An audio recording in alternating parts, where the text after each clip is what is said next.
Bom, vamos lá. Rio de Janeiro, finalzinho dos anos 50, 1958 para ser exato. A gente vai fundo hoje num caso que, nossa, parou o Brasil. O assassinato de Aida Cury. Ela tinha só 18 anos. Exato. E para guiar a gente nesse mergulho, tem um artigo muito bom da Micheline Verunski. Ela investiga justamente como a imprensa da época, principalmente a revista O Cruzeiro, cobriu tudo isso. Pois é. A ideia aqui é desempacotar não só o crime em si, que foi brutal, mas como ele virou essa coisa midiática, sabe? Quase uma tentativa de santificar a vítima. E o que isso diz sobre a cultura, a sociedade da época e talvez até hoje, né? Com certeza. É uma história com muitas camadas. O crime em si foi no dia 14 de julho de 58 em Copacabana. A Aida Cury era estudante, foi abordada na rua, sabe? Atraída para dentro do edifício Rio Nobre. Um pretexto bobo, parece. E lá dentro, a tragédia. Tentativa de estupro, violência, e aí ela foi atirada do 12º andar. Os acusados foram 3, o Ronaldo Guilherme de Souza Castro, o Cássio Murilo Ferreira da Silva, que era menor na época, e o porteiro do prédio, Antônio João de Souza. Olha, a cobertura inicial foi um caos total. Cada jornal dizia uma coisa. Falavam que foi acidente, depois suicídio. Chegaram a insinuar que a culpa era da própria Aida, pode imaginar. Nossa. Mas aí o caso explodiu, né? Por quê? Vários fatores, eu acho. Primeiro, o lugar. Copacabana, né? Já tinha aquele glamour todo. Depois, 2 dos acusados eram de classe média alta. Isso fugia do roteiro do crime associado só à pobreza. Ah, entendi.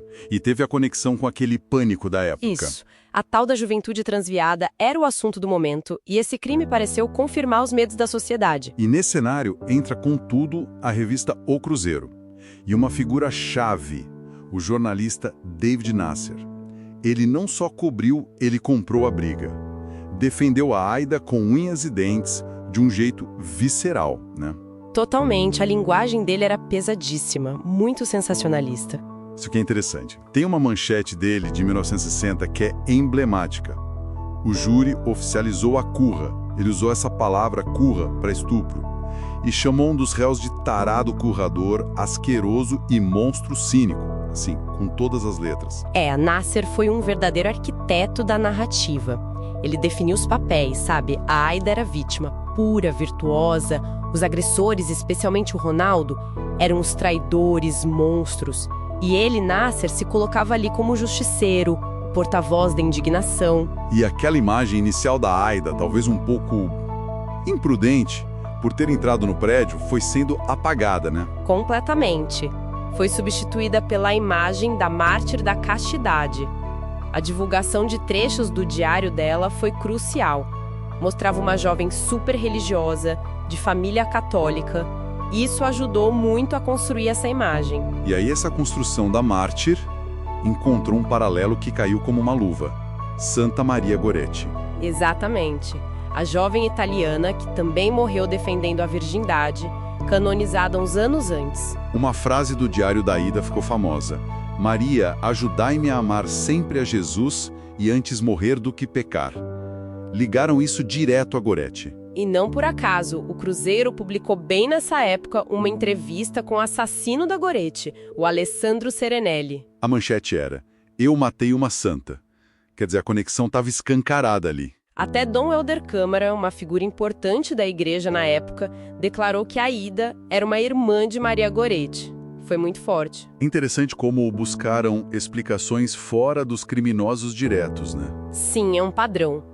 No caso Goretti, falavam das leituras perniciosas, os livros que o assassino lia.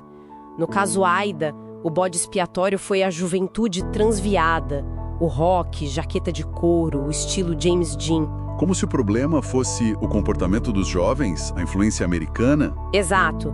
Isso virou justificativa até para a repressão policial contra jovens que se vestiam ou se comportavam assim. Era uma forma de tentar achar um culpado maior, entende? Controlar o medo. E essa história da Aida Cury não ficou só nas páginas da revista. Ela se espalhou muito. Foi a reportagem em série mais longa do Nasser no O Cruzeiro. Depois virou o livro dele mesmo. Teve programa na TV Tupi sobre o caso. E até fotonovela, na revista Sétimo Céu. Vida e Morte de Aida Curi. Misturava tudo, ficção e realidade.